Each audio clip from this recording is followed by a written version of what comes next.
My wife and I have a really unique setup in our house. My wife is a strict vegetarian, you see, but I wouldn't give up meat to save my life. She also really doesn't drink, and I'd like to have some beer every day personally. When I get home from work, she's so strict about this that she actually worries about our food and stuff getting mixed together. It's sort of obsessive-compulsive, I guess, so in order to not have her worrying about it, I let her use the kitchen refrigerator for her food and bought a second, smaller refrigerator for my food and beer. I kept this one out in the garage. I know, it must seem sort of weird for a husband and wife to have their food completely separate from one another, but I never really thought about it that much. We didn't often have meals together. Rather, we just eat whenever we felt like it, really. For my wife at least, it was much less of a social thing than it was simply a necessity. Plus, I like to eat much later into the night, and she wouldn't touch a single thing after 7 p.m. For most nights, I got used to going over to the garage door and didn't even bother turning the light on. I had to use the hallway light to see my way over to the refrigerator, open it up, quickly grab what I wanted, and then rush back into the house. I would do this over and over. I didn't actually use the two-car garage for much of anything else. My wife and I parked our cars in the driveway mostly. I did have 2 old motorcycles that I didn't really use anymore and a broken-down Ford Mustang, along with some old boxes stored in there though. One night, my wife had already had her food, and she decided to go to bed pretty early.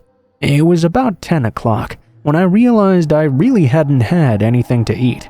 Again, this was not too out of the ordinary. Since my wife and I didn't really eat together, I'd often forget to eat until it was really late at night. I'd been watching some scary movies on Netflix since my wife was in bed. She didn't like that type of stuff. I got up and went over to the garage door, opened it, and went to grab some food. I can't quite explain it well, but for some reason, all of a sudden I felt very uneasy as I entered the garage. I had never felt that way before, but it was a very overwhelming, scared feeling. I chalked it up to the fact that maybe the movie I was watching was scarier than I'd initially thought it was. I quickly grabbed what I wanted, slammed the door shut, and made my way back into the home. I fixed myself the food, climbed into my chair, and started to watch my movie again. When it was over, I wasn't really that tired yet though. I was enjoying myself as well, so I decided to go ahead and pop another one in. First though, I needed to grab myself a couple of beers with which to enhance my enjoyment of this upcoming film. On my way over to the garage though, I began to remember my apprehension from before. It was odd because I watch these sorts of things all the time. I usually watch them alone as well.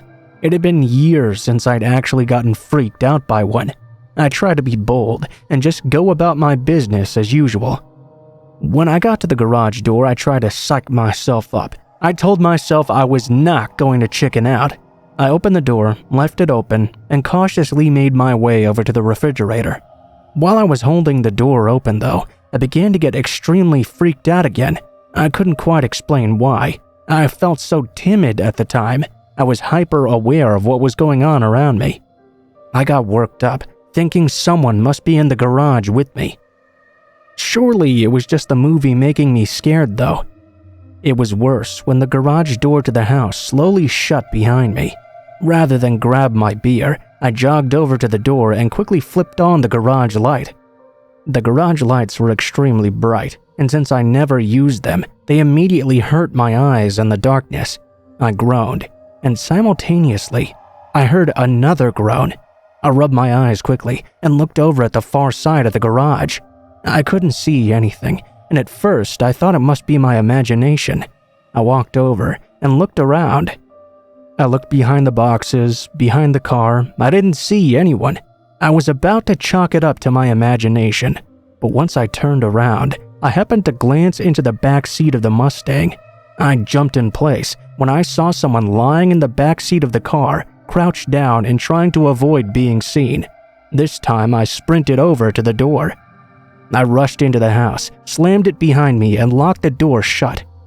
The garage door opener was inside the home, so whoever was in there could not get out now. I called the police. They came and got the guy out. They found a box cutter and a razor blade on him, but that's not the scariest part. The part that got me the worst was that the man had apparently broken into my garage 2 months beforehand. He had been living in there the entire time, surviving off food from my refrigerator. Every single night I had walked into the garage without turning the light on, the man had been in there with me.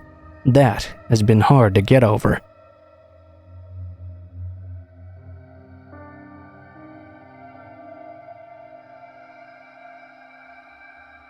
There's nothing worse than taking a wrong turn. Well, let me rephrase that quickly. There's nothing worse than taking a turn deliberately, only to realize much later on that it was the wrong turn. I was driving home from work one night. I always get bored to death going the same way over and over again, so occasionally, just to keep my mind focused, I try to take a new road and find my way home. I live in a pretty rural area too, so sometimes this can get me pretty lost. This time was definitely one of those. For people who haven't ever really lived out in the country, you might not know how positively frightening it can be to drive down an old dirt road through the hills with no streetlights, surrounded on all sides by trees in the dark.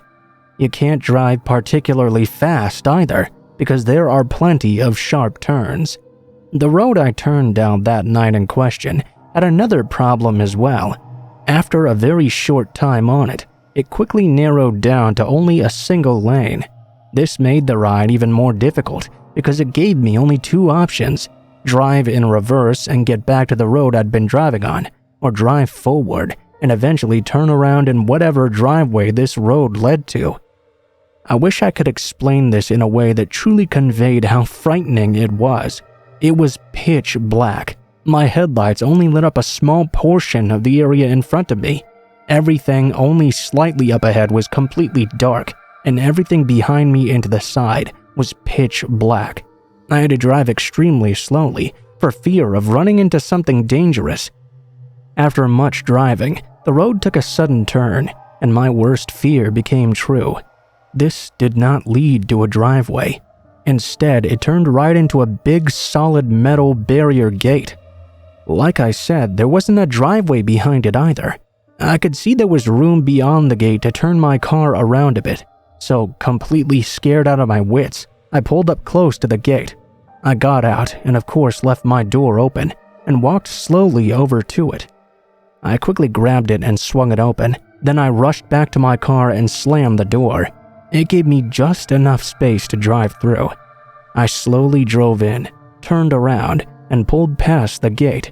At that point, I should have just driven off and left the barrier gate open, but I'm the sort of person who just can't do that. I mean, I'd opened the gate in the first place. I felt obligated to close it as I left. I looked behind my car just to make sure, and I could barely see anything behind me. The taillights created a small amount of light, but it was not nearly enough to be able to see what I was doing. I didn't have a flashlight either. I should have left, but instead I opened the door of my car. I thought by leaving the door open, I might get more light, yet it didn't really help. Slowly, I began to walk back to the gate. I was practically blind. I kept my hand on my car as I moved back, hoping my eyes would adjust eventually. They did adjust enough for me to see the gate, so I reached out and put my hand on it, prepared to pull it closed. No sooner than I had touched the gate though, I heard very clearly, as if someone was right behind me speaking directly into my ear. "Get the hell out of here, now!" I didn't bother with the gate. Hell, my fight or flight kicked in for the first time in my life. I ran to the car without even having any control over my body. I jumped in, slammed and locked the door, and hit the gas. As I started driving, I was much more scared than I had even been outside the car. My mind began playing tricks on me, and I began to wonder if someone was hiding in my back seat or something. I was too scared to look though. I kept expecting someone to jump out in front of my car at any second, but I never stopped. I kept on driving until I got back to the main road. I turned down it and took the more safe way home. Of course, by the time I arrived, I looked in the back seat. No one was waiting there, thankfully. My uncle has always told me to keep out of the hills. He said there were some really unpleasant, unsavory, and very dangerous people out there. I used to think he was full of it, but I don't think that much anymore.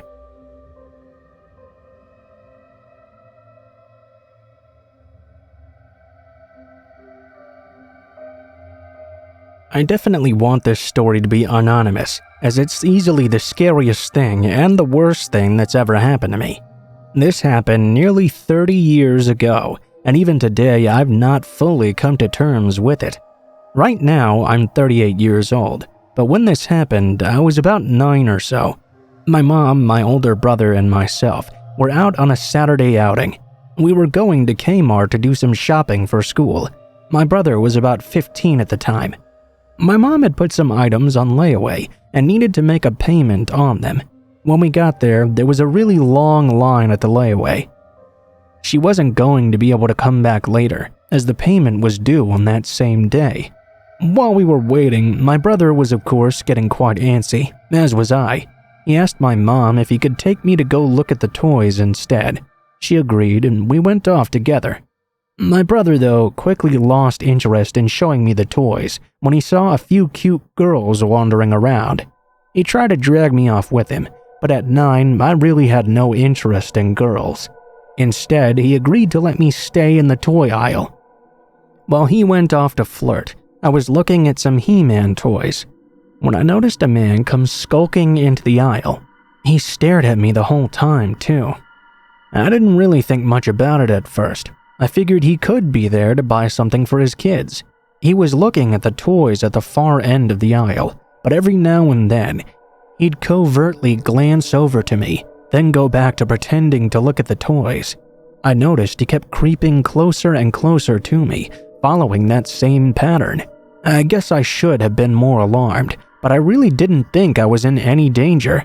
I had been by myself in the Kmart quite often before. The man slowly crept closer and closer. He would pick up a toy, look at it for a bit, then put it down and take a step closer. Once he was right beside me, he picked up a Skeletor toy, then turned to me. "Hey kid, do you have a Skeletor?" "No, I don't."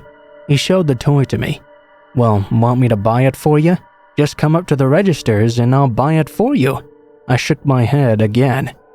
"No thank you, I'm supposed to wait here for my brother to come back." Don't worry about it, kid. I can buy the toy for you and get you back here before your brother even knows you're gone." Uncomfortable, I again shook my head. I really shouldn't, but thank you anyway. The guy didn't give up, however. He seemed really intent to get me to go with him. I kept wishing my brother would come back to the toy aisle, or at least that another adult would come and help me. This man would not leave me alone. It got worse. He kept inching closer and closer to me, and eventually wrapped his hand on my shoulder. My immediate impulse was to jerk away from him, but I stopped when I felt him put his arm on my back. I felt him press an object, which I assumed to be a knife, directly into the small of my back. I'm surprised I didn't piss myself right then and there. I was scared to death, and I wanted to run, but I was certain if I tried, the man would kill me with his knife. "Well, you could have at least had a toy," the man told me.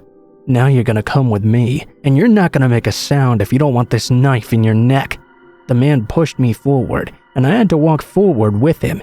It was difficult. My entire body felt fuzzy and weird. I couldn't even feel my hands or my feet. I began to cry a little bit, and this angered the man. "You better hold those tears in, or you're gonna be in some real pain." He made his point by pressing the tip of the blade, which was concealed in the sleeve of his jean jacket, further into my back. I didn't think I was going to die, at least not yet. I did think, though, that this man was surely going to take me away. I would never see my family again, and I had no idea what he would do to me before he killed me. There was no doubt in my mind that he would eventually kill me, though. I didn't want to cry because I didn't want him to hurt me, but I was so scared that I just couldn't help it. Tears began to fall down my cheeks. I was then hit from behind, and I fell hard onto the ground. I started bawling because I thought the man must have gotten pissed off at me. He must have stabbed me or something. Through the tears, though, I saw my 15-year-old brother suddenly on top of the man who had been kidnapping me, absolutely beating the shit out of him. He had tackled the man from behind and was completely pounding his face into a pulp. Some security guys rushed over shortly and pulled my brother off of the guy. He explained pretty quickly, though, that the creeper was trying to kidnap me. Security took my brother, me, and the kidnapper into their back office, and then they paged my mother. The man was arrested quickly and was eventually convicted. My brother probably saved my life, but he still got in trouble for leaving me alone to begin with. Even though my mom was pissed off at him, and I guess I should have been too, I was really just appreciative of what he'd done in the end.